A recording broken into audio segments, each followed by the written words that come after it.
Teşekkür ederiz. Ankara'da Yılmaz Güney sahnesinde bugün Barış ve Demokratik Toplum Çağrısı'nın 1. yıl dönümü vesilesiyle büyük bir açıklama bekleniyor. Açıklama yapılacak değerli izleyenler. Açıklama içerisinde Önder Apo'nun bir mesajının da paylaşılacağı bilgisine ulaşılmıştı. Bugün o mesajı da birlikte takip edeceğiz. Sizler de salonu gördünüz. Salon hınca hıç dolu. Yine diğer bir taraftan yapılacak açıklamalar, değerlendirmeler olacak. Bu çağrının ardından değerli izleyenler bizler de açıklamaları sizlerle paylaşacağız. Şu an arkamda da görüyorsunuz değerli izleyenler. Mahmur'dan canlı bir şekilde paylaşıyoruz sizlerle. Mahmur'daki halk da şu anda yapılacak çağrıyı bekliyor. Sadece Mahmur'dan bahsetmek doğru olmaz. Çünkü Bakü'de, Kürdistan'da, Rojava'da, Başur'da, Roşulat'ta dünyanın her yerinde Kürt halkı başta olmak üzere hem ezilen halklar hem de diğer taraftan demokratik, sosyalist kamuoyu da yapılacak çağrıyı, yapılacak mesajı bekliyor değerli izleyenler. Önder Apo 1. yıl dönümünde Barış ve Demokratik Toplum Çağrısı'nın 1. yıl dönümünde yine önemli bir mesaj paylaşacak. Gelinen aşamayı değerlendirileceği ifade ediyor. Diğer bir taraftan ikinci aşama için Türk Devleti'nin ve hükümetinin yapacağı, atması gereken adımların da yine burada konuşulması, açıklanması bekleniyor mesaj içerisinde. Diğer taraftan DEM Parti İmralı heyeti üyesi Pervin Buldan mesajın Türkçesini okuyacak değerli izleyenler. Bunun bilgisine ulaştık. Kürtçesini ise İmralı Sekreteriyası'nda bulunan ve İmralı'dan tahliye olan Veysi Aktaş'ın da bu mesajın Kürtçesini okuyacağı bilgisi paylaşıldı. Arkamda tekrardan ifade ederim. Mahmur'daki halkın görüntüsünü görüyorsunuz. Onlar da heyecanla birazdan yapılacak açıklamayı, Önder Apo'nun mesajını pür dikkat bekliyorlar değerli izleyenler. Büyük bir heyecan hakim. Sadece Mahmur'da değil, Bakü'de, Kürdistan'da, Rojava'da, Kürdistan'ın 4 parçasında ve Avrupa'daki Kürdistanlarda bu mesajı heyecanla bekliyorlar. Bizler de heyecanla yapılacak açıklamayı, mesajı bekliyoruz elbette. Birazdan açıklama yapılacak. Açıklama yapıldığı esnada bizler de canlı yayınımızı tekrardan Ankara'ya devredeceğiz. Burada Ankara'da Yılmaz Güney sahnesinde önce konuşmalar, daha sonra Önder Apo'nun vereceği mesajı sizlerle paylaşacağız değerli izleyenler. Mahmur'da halk yavaş yavaş bulundukları alanda toplanıyorlar. Onlar da yapılacak açıklamayı, mesajı bekliyorlar değerli izleyenler. Canlı bir şekilde Mahmur'da sizlerle paylaşmaya, oradaki tepkiyi, oradaki heyecanı da, coşkuyu da sizlerle paylaşmaya devam edeceğiz değerli izleyenler. Yine stüdyomuzda ise konumuz olacak birazdan değerli izleyenler. Hem verilecek mesajı hem barış ve demokratik toplum sürecinin ikinci aşamasında nelerin olacağını, Önder Apo'nun vereceği mesaj içerisindeki önemli başlıkları burada konuşacağız. Medya Haber ekranlarından değerli izleyenler.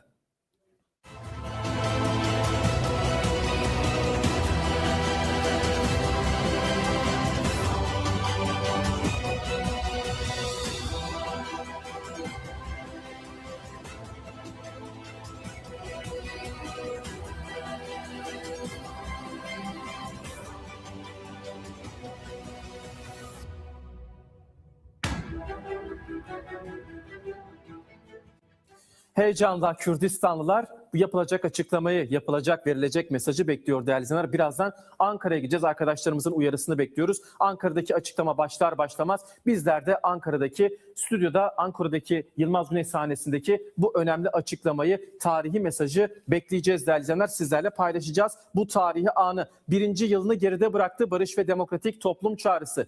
Bir yıl içerisinde önemli gelişmeler yaşandı. Kürt Özgürlük Hareketi üzerine düşen tüm sorumlulukları yerine getirdi. PKK fesih kararı almıştı. Yine şimdi Ankara'ya gideceğiz değerli izleyenler. Arkadaşlarım uyarıyor. Ankara'da açıklama ve Önder Apo'nun mesajı paylaşılıyor. Ankara'da önemli açıklamayı sizlerle paylaşıyoruz.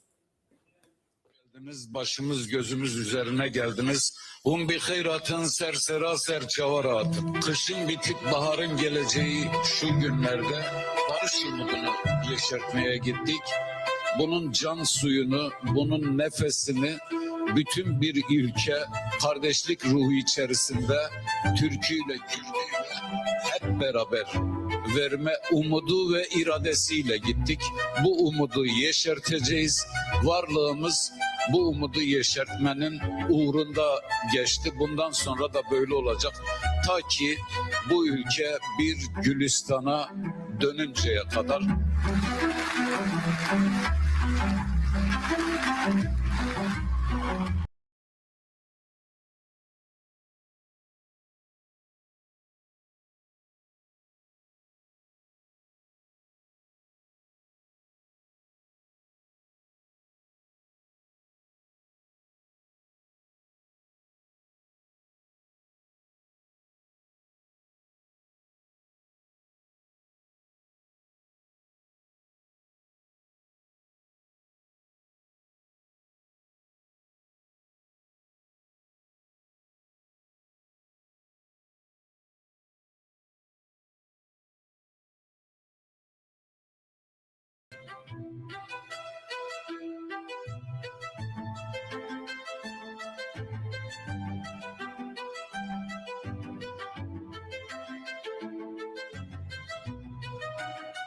Mesele artık Türkiye'de siyasetin merkezi olan Türkiye Büyük Millet Meclisi'nde konuşulabilecek noktaya gelmiştir.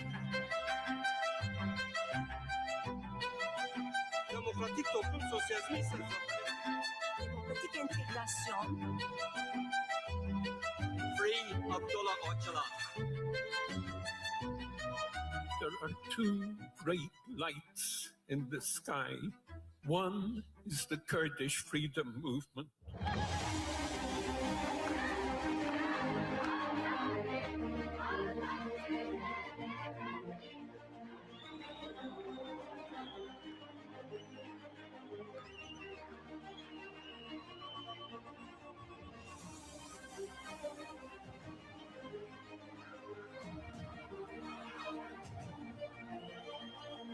Biz milyonlar olarak barış istiyoruz, eşitlik istiyoruz, demokratik bir toplum istiyoruz.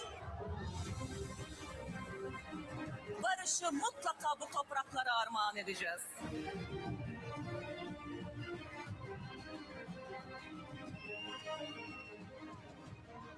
Sayın Öcalan'ın özgürlüğü ve özgür çalışma ortamının sağlanması en güçlü talebimizdir.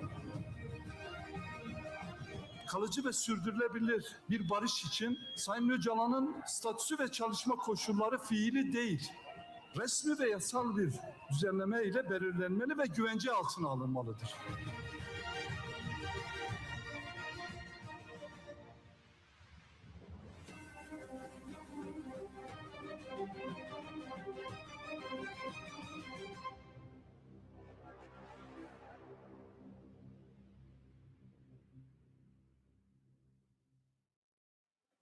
Geçen sene 27 Şubat çağrısı açıklanırken aramızda bulunan İmralı heyeti üyemiz Sayın Sırrı Süreyya Önder'i ebediyete uğurladık.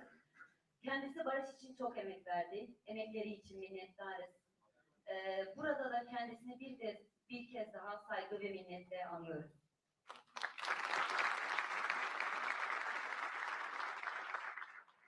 Şimdi divana İmralı heyeti üyelerimizi ve eş genel başkanlarımızı çağırıyorum. Sayın Tülay Hatimoğulları, Sayın Pervin Buldan, Sayın Tuncer Bakırhan, Sayın Ahmet Türk, Sayın Mithat Sancar, Sayın Veysi Aktaş, Sayın Cengiz Çiçek ve Sayın Faik Özgür Erol.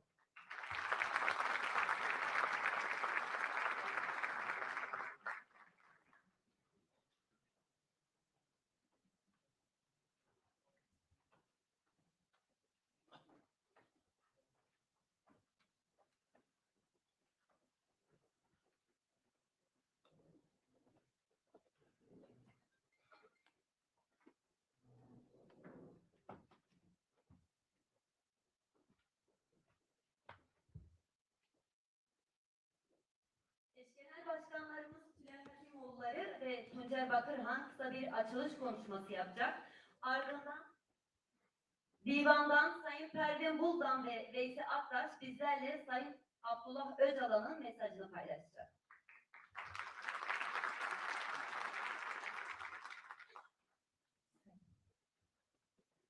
Değerli konuklar, değerli basın emekçileri ve ekranı başında bizleri izleyen değerli halklarımız, hepinizi saygıyla, sevgiyle selamlıyorum.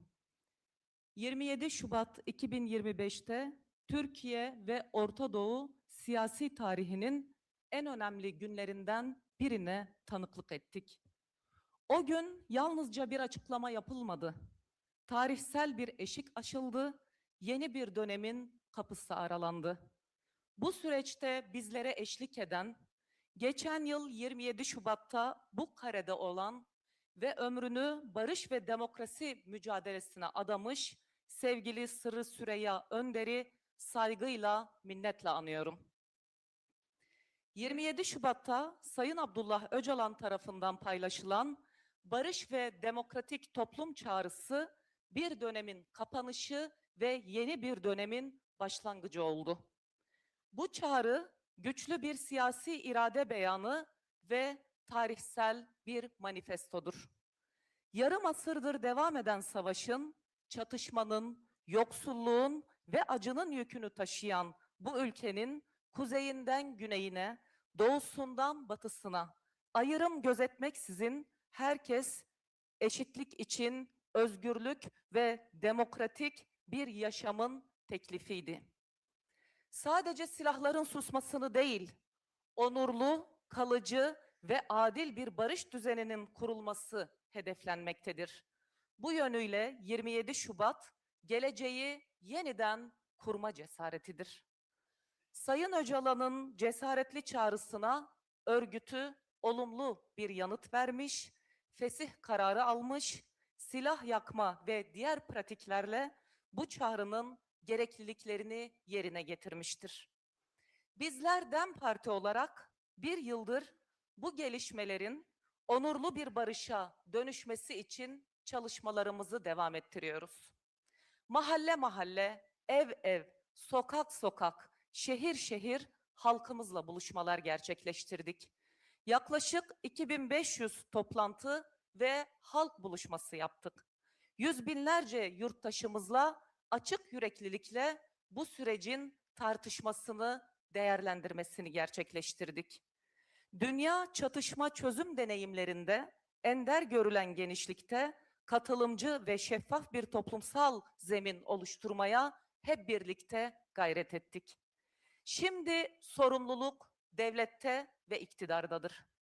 27 Şubat çağrısının içeriğine ve tarihsel ağırlığına uygun kararlar alınmalıdır artık. Gecikmeden politika üretilmeli, net bir yol haritası belirlenmeli, somut ve güven verici adımlar atılmalıdır. Barış iradesi kurumsal karşılığını net bir biçimde bulmalıdır. 27 Şubat çağrısı demokrasi, adalet, eşitlik, özgürlük temelinde Türkiye siyasetinin önüne konmuş açık bir programdır. Mücadelenin silahla değil, siyasetle yürütüleceğinin güçlü ve net beyanıdır. Demokratik entegrasyon ne bir asimilasyondur ne de bir teslimiyettir.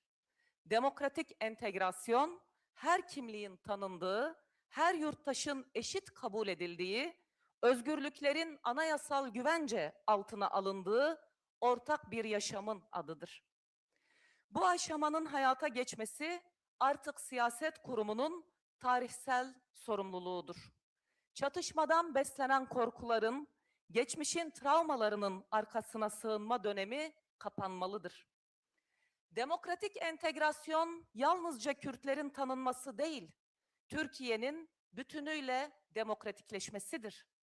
86 milyon yurttaşın daha adil, müreffeh ve daha huzurlu bir ülkede yaşamasıdır. 81 ilde yerel demokrasinin güçlenmesidir. Örgütlenme özgürlüğü ve demokratik siyasetin önündeki engellerin kalkmasıdır. Ana dil ve kültür özgürlüğü teminat altına alınmalıdır. Kuvvetler ayrılığı gerçek anlamda sağlanmalıdır. İnanç ve ibadet özgürlüğü güvence altına alınmalıdır. Cumhuriyet yeni yüzyılda demokrasiyle buluşmalı. Bu çağrıyla beraber oluşan yeni süreçte demokratik cumhuriyetin inşası için çok şey yapabiliriz. Türkiye'nin bütün aydınları, yazarları, sanatçıları, gazetecileri, demokratları, solcuları, sosyalistleri, yoksulu, işçisi, çiftçisi, esnafı, emek meslek örgütleri, doğa ve insan hakları savunucuları, gençler, kadınlar, LGBT artı bireyler, Aleviler, bu böyle gitmez diyen mütedeyinler, bütün farklı halklar ve inançlar hep birlikte daha örgütlü olmalı ve dönüştürücü bir iradeyi hep birlikte ortaya koyabilmeliyiz. Bizler bir kez daha ifade ediyoruz ki, Sayın Öcalan'ın geçen sene 27 Şubat'ta gerçekleştirdiği barış ve demokratik toplum çağrısının sonuna kadar arkasındayız. Amasız ve fakatsız bir biçimde arkasındayız. Türkiye halklarına yapılmış bu muhteşem barış ve kardeşlik teklifini gerçekleştireceğimizin, bunun mücadelesini sonuna kadar yürüteceğimizin sözünü burada hepinizin huzurunda bir kez daha veriyoruz. Yolumuz açık olsun, hepimize kolay gelsin. Teşekkür ederim katılımınız için de.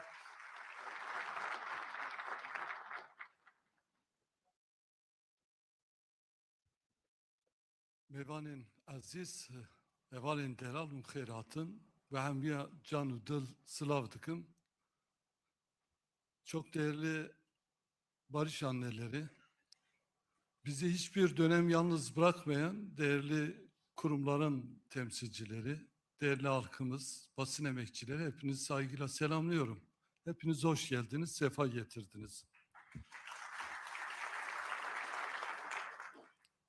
Başlarken barış, demokrasi ve emek mücadelesinde yıllarca bizimle birlikte yürüyen ama şu anda aramızda olmayan çok değerli arkadaşlarımızı, dostlarımızı saygı ve minnetle anıyorum.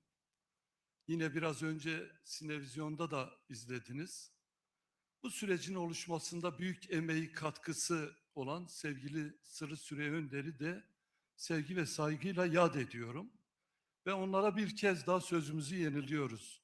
Bu topraklarda bir gün ama bir gün mutlaka adil, eşit ve özgür bir yaşamı kuracağımızın sözünü veriyoruz. Değerli arkadaşlar, tarih bazen kendini tekrar eder, hızlı işlemez ama bazen çok önemli çıkışlar, açıklamalar, olay ve olgular tarihi hızlandırır. 27 Şubat öncesi Türkiye büyük bir umutsuzluk içerisindeydi. Bir kaos, kriz ve çözümsüzlük ülkede hüküm sürüyordu. 27 Şubat'ta Sayın Öcalan'ın yapmış olduğu barış ve demokratik toplum çağrısıyla birlikte yeni bir tarihin eşiğine geldik. 27 Şubat 100 yıllık düğümün çözülmesi için ortaya konulmuş tarihsel bir iradenin adıdır. Bu topraklar bir asırdır Kürt meselesini çözemiyor. 27 Şubat demokratik siyaset, hukuk ve toplumsal bir uzlaşıyla başta Kürt meselesi ve demokratikleşme sorunlarımızı çözmenin kararlılığıdır. Bu siyasi irade Orta Doğu'nun kadim topraklarına düşen bir barış cemresidir. Nitekim Suriye'deki çatışma ve savaş ortamını da aynı zamanda bu çağrı diyaloğa ve müzakereye evrilmiştir. Halklar için yıkımdan çıkışın ortak ve onurlu bir yaşamın pusulasıdır 27 Şubat. Bu irade çatışmanın değil müzakerenin, inkarın değil eşit yurttaşlığın, ayrılığın değil bütünleşmenin manifestosudur. Fakat siz de çok iyi biliyorsunuz, biz de partimizle birlikte gece gündüz sokaklarda, halkımızla, halklarımızla yaptığımız toplantılarda dile getirdiğimiz bir gerçeklik var. Hakiki barış tek taraflı adımlarla sağlanamaz. Tek taraflı fedakarlıklarla barış inşa edilemez. Dolayısıyla devlet de bu barış iradesinin ağırlığına uygun bir pratik içerisinde olması gerektiğini bir kez daha yeniliyoruz.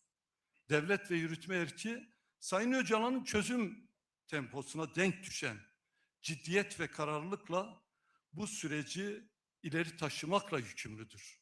Artık sorumluluk devlet ve yürütme erkindedir. Artık bir eşiği aşmak zorundayız. Bir yıldır aynı eşikte bekleyip duruyoruz. Barış içinde birlikte yaşam kararlılığı artık pratiğe dönüşmelidir. Emin olun, Tülay Başkan'ın söylediği gibi yaptığımız binlerce toplantının temel düşüncesi de buydu. Artık somut adımlar, pratik adımlardı.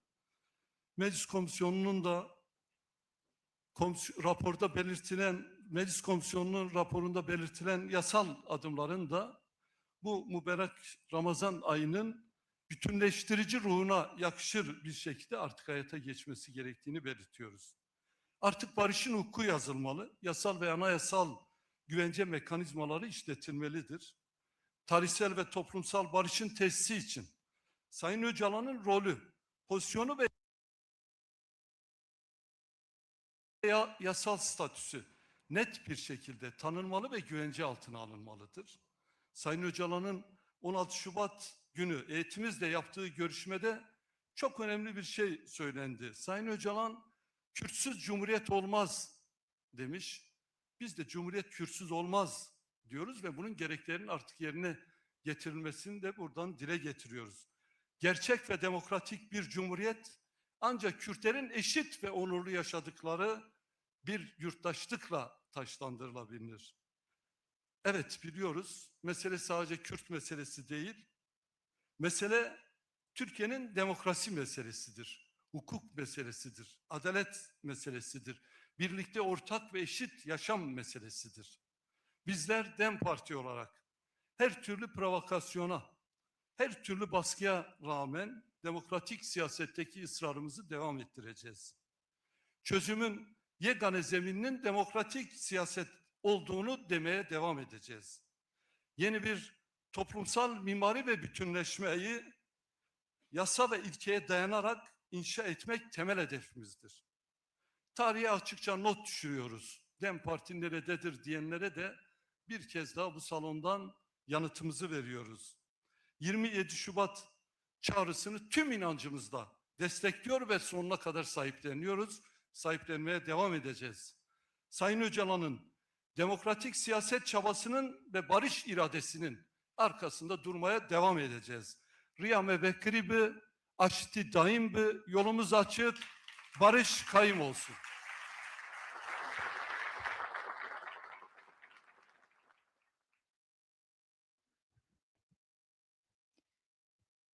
Değerli arkadaşlar, ben de hepinizi sevgiyle, saygıyla selamlıyorum. Sayın Öcalan'ın mesajını okumadan önce sevgili Sırrı Süreyya Önder'i anmadan yapamayacağımı belirtmek isterim. Bir kişi bile barışı talep etmeye devam ederse barış umudu vardır derdi hep. Bugün 1. yılında önemli bir aşamaya gelen barış sürecinin ilmek ilmek örülmesinde en büyük emek sahibi. Evet, barışa adanmışlığın onurlu ismi Sırrı Süreyya Önder'den söz ediyorum. Bu ülkeye barışı getirene kadar ölüm yok bana demişti. Barış mücadelesini kendi yaşamına tercih etmişti. 7'den 70'e herkes bu güzel günleri görsün, barışı yaşasın diye. Sırrı Süreyya Önder'i büyük özlemle, büyük hasretle anıyorum. Anısı önünde saygıyla eğiliyorum.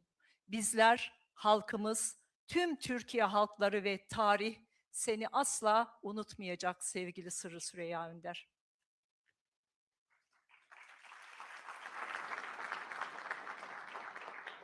Değerli arkadaşlar, DEM Parti İmralı heyetimizin 16 Şubat 2026 tarihinde İmralı'da gerçekleştirdiği görüşmede Kürt Halk Önderi Sayın Abdullah Öcalan'ın 27 Şubat Barış ve Demokratik Toplum Çağrısı'nın yıl dönümünde kamuoyu ile paylaşılmasını istediği mesajlarını sizlere sunuyoruz. 27 Şubat 2025 çağrımız, demokratik siyasetin hayata geçtiği yerde silahın anlamsızlaşacağının beyanı ve tercihin açıkça siyasetten yana yapıldığının ilanıdır. Bir ilke bütünlüğüdür. Negatif isyan dönemini temelde tek taraflı bir irade ve pratikle aşmayı başardık. Geride bıraktığımız süreç, şiddet ve ayrışma siyasetinden demokratik siyaset ve entegrasyona geçişi sağlayacak müzakere yeteneğini ve gücümüzü kanıtlamıştır. Çağrılarımız, konferans ve kongreler bu amaca yönelikti.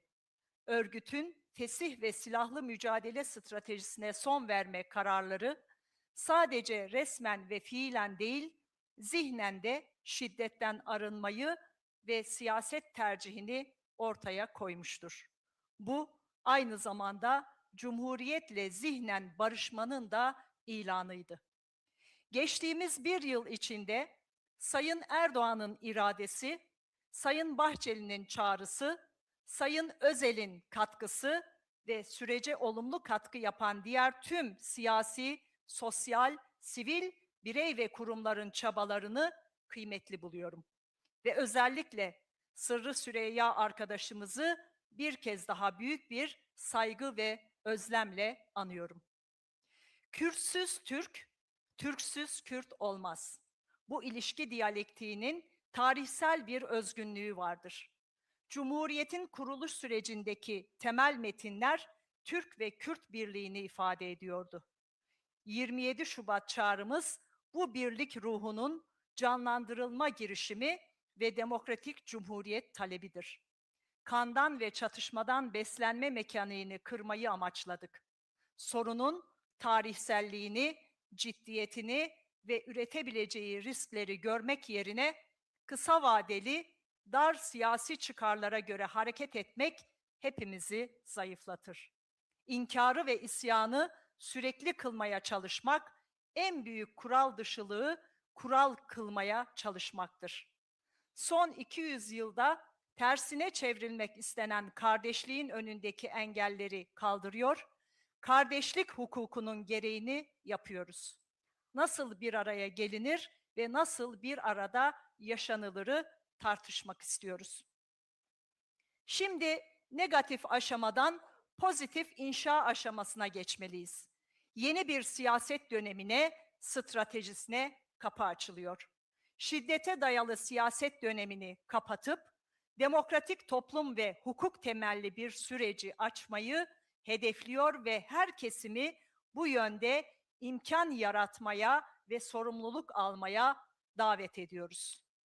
Demokratik toplum, demokratik uzlaşı ve entegrasyon, pozitif dönemin zihniyet dünyasının yapı taşlarıdır.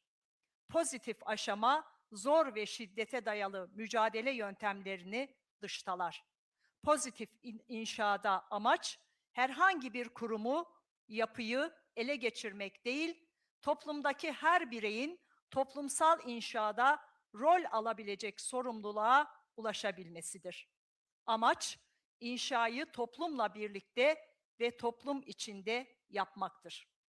Ezilen kesimler, etnik gruplar, dinsel ve kültürel gruplar kesintisiz ve örgütlü bir demokratik mücadeleyle kendi yaratımlarına sahip çıkabilirler. Bu süreçte devletin demokratik dönüşüme duyarlı olması oldukça önemlidir. Demokratik entegrasyon en az Cumhuriyet'in başlangıcı kadar önemlidir. Onun kadar anlam, gelecek ve güç itibariyle varlık ve zenginlik ihtiva eden bir çağrıdır. Temelinde demokratik toplum modeli vardır. Ayrıştırmacı ya da tersinden asimilasyonist yönetimlerin alternatifidir. Demokratik entegrasyona geçiş, barış yasalarını gerekli kılar. Demokratik toplum çözümü ise siyasal, sosyal, ekonomik, kültürel boyutlarda bir mimarinin, bir hukukun tesisini öngörür. Günümüzde yaşanan birçok sorunun ve krizin sebebi demokratik bir hukukun yokluğudur. Demokratik siyaset çerçeveli bir hukuk çözümünü esas alıyoruz. Demokratik topluma alan tanıyacak, demokrasiye alan tanıyacak ve bunun güçlü hukuksal güvencelerini oluşturacak bir yaklaşıma ihtiyacımız var. Vatandaşlık ilişkisi millete aidiyet üzerinden değil, devlete bağ esas alınarak kurulmalıdır. Dininde, milliyetinde, düşüncesinde özgür olmayı temel alan bir özgür yurttaşlığı esas alıyoruz. Din ve dil empoze edilmediği gibi milliyet de edilmemelidir. Demokratik sınırlarda ve devletin bütünlüğünü esas alan bir anayasal vatandaşlık ilişkisi, dinsel, ideolojik, kimliksel ve milliyet varlığını özgürce ifade etme ve örgütlenme hakkını kapsar. Günümüzde hiçbir düşünce sistemi demokrasiyi esas almadan ayakta kalamaz. İniş çıkışlar, gerilim ve krizler geçicidir. Demokrasi er ya da geç kalıcı olacak olandır. Çağrımız sadece Türkiye'de değil, Orta Doğu'da bir arada yaşama sorunu ve ürettiği kriz haline çözüm bulma amacını taşıyor. Bütün gadre uğramışların var olma ve kendilerini özgürce ifade edebilme haklarını savunuyoruz. Kadınlar hiçbir toplumun ve devletin dikkate almadan kendini sürdüremeyeceği toplumsal güçlerin başında gelir. Günümüzde aile içi şiddet, kadın cinayetleri, ataerkil baskı hepsi kadının köleleştirilmesiyle başlayan tarihsel saldırının güncel iz düşümüdür. Bu nedenle kadınlar demokratik entegrasyonun en özgürlük parçası ve itici gücüdür. Dönemin dili buyurgan ve otoriter bir dil olamaz. Karşısındakine kendini doğru ifade etme, doğru dinleme ve ona da kendi doğrularını ifade etme olanağını vermeyi esas almalıyız. Tüm bu hususların gerçekleşmesi karşılıklı saygıya dayalı gelişmiş bir ortak aklı gerektirmektedir. Selam ve saygılarımla İmralı Cezaevi Abdullah Öcalan.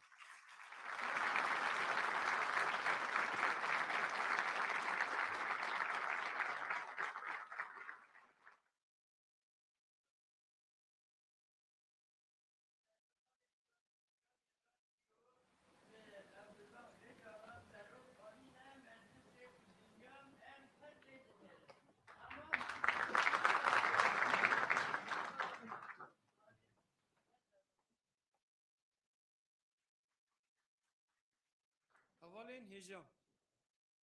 Lijneya İmraliyê ya Partiya Demê di 16 Sibata 2026 de li İmraliyê hevdîtinek pêkanî. Rêberê Gelê Kurd bi rêz Abdullah Öcalan di 27 Sibatê salvegera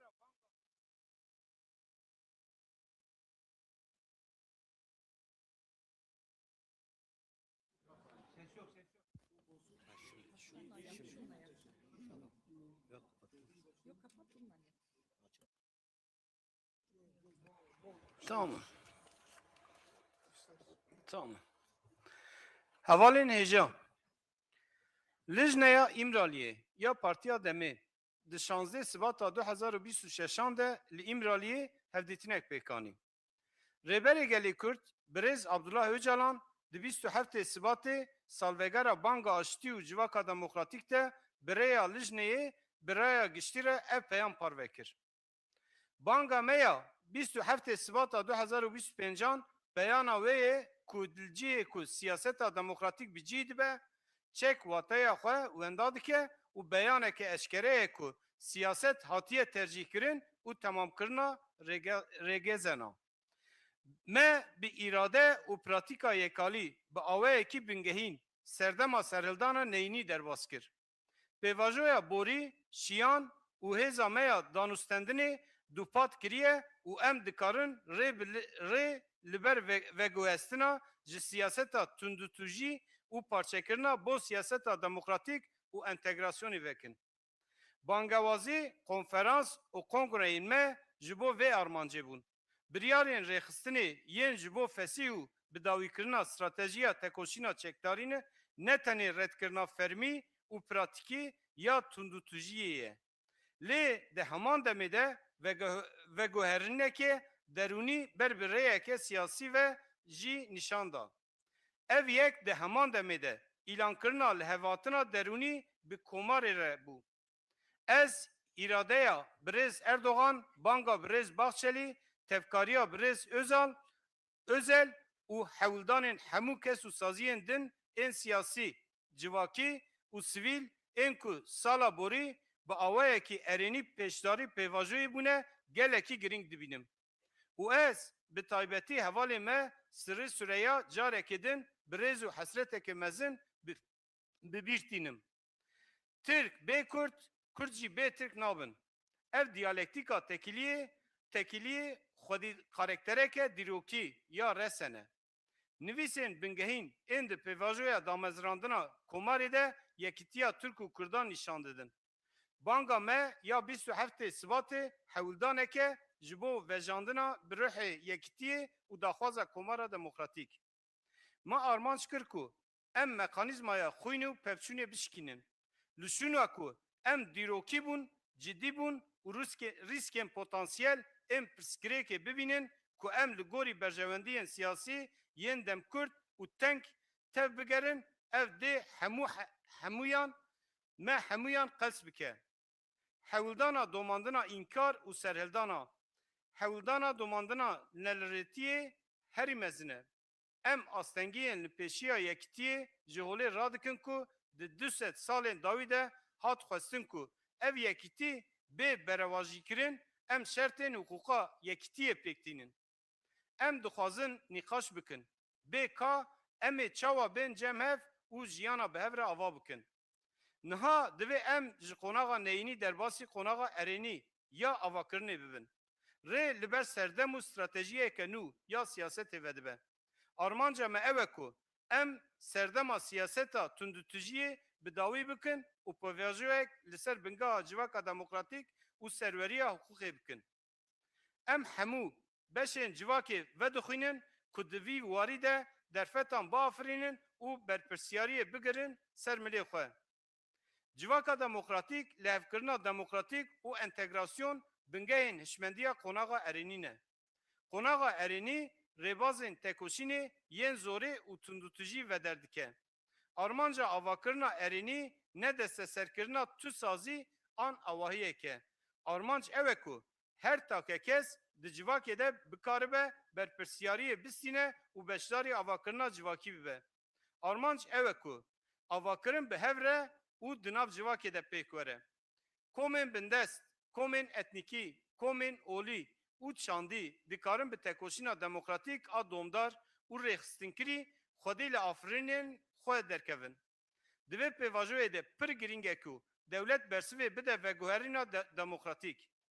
Entegrasyona demokratîk bi kêmanî bi qasî destpêka komarê giring e. Ew bangek e ku bi qasî wê wate siberoj û bi potansiyela hêza xwe hebûn û dewlemendiyê dihewîne. Di bingeha wê de modela civaka demokratîk heye. Ew alternatîfek e ji bo rêbazên parçeker an jî rêbazên asimilasyonîstiya bereva jî. Ji bo veguhestina bo entegrasyona demokratîk pêdivî bi kanûnên aştiyê heye. Çareseriya civaka demokratîk, avakirina mîmarî û hukûkeke di çerçeveya siyasî, civakî, aborî û çandî de pêşbînî dike. Gelek pirsgirêk û krîzên ku em îro pê re rûbirû dimînin ji ber nebûna hukûkeke demokratîk derdikevin. Em di çerçeveya siyaseta demokratîk de çareseriyeke hukukî diparêzin. Pêdiviya me bi nêzîkatiyekê heye ku ji bo civaka demokratîk, ji bo demokrasiyê xadê çêke û ji bo vê yekê ji garantiyên hukukî yên bihêz ava bike. Hemwelatîbûn divê li ser bingeha girêdana bi dewletê re çêbe ne li ser aidiyeta neteweyekê. Em hemwelatîbûneke azad diparêzin ku azadiya ol, netewe û ramanê dide pêşiyê. Çawa ku ol û ziman nayên ferskirin, divê netewebûn jî neyê ferskirin. Tekiliya hemwelatîbûnê ya kanûnî di nav sînorên demokratîk de û li ser bingeha yekperçeyiya dewletê mafê îfadekirin û rêxistinekirina bi azadî ya nasnameya olî, îdeolojîk û neteweyî dihewîne. Îro tu sîstemeke ramanê bêyî ku li ser demokrasiyê ava bibe nikare bijî. Sekun û rawestan, alozî û krîz demkîne. Di dawiyê de demokrasî dê bibe mayînde. Banga me armanc dike ku ne tenê li Tirkiyeyê. Di heman demê de li rojhilata navîn jî çareseriyan ji bo pirsgirêka jiyana hevbeş û krîzên ku ji ber wê çê dibin bibîne. Em mafên hebûn û xwe îfadekirina azad a hemû kesîn ku rastî heqiyan hatine diparêzin. Jin hêzên civakî yên pêşengin ku tu civak an dewlet wan li ber çavan negire nikare hebûna xwe bidomîne. Îro şîddeta navmalî, kuştina jinan û zordariya baviksalar hemû xuyangên hemdem ên êrişa dîrokî ne ku bi koletiya jinan dest pê kiriye. Ji ber vê yekê jin pêkateya herî azadîxwaz û hêza xurtkirinê ya entegrasyona demokratîk in.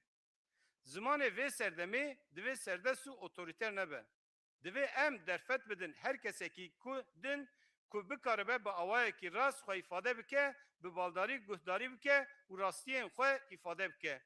Ji bo pêkanîna van hemû xusûsan pêdivî bi aqilekî hevparê ê pêşketî heye ku li ser bingaha rêzgirtina dualî ye. Silav û rêz girtîgeha İmralî Abdullah Öcalan.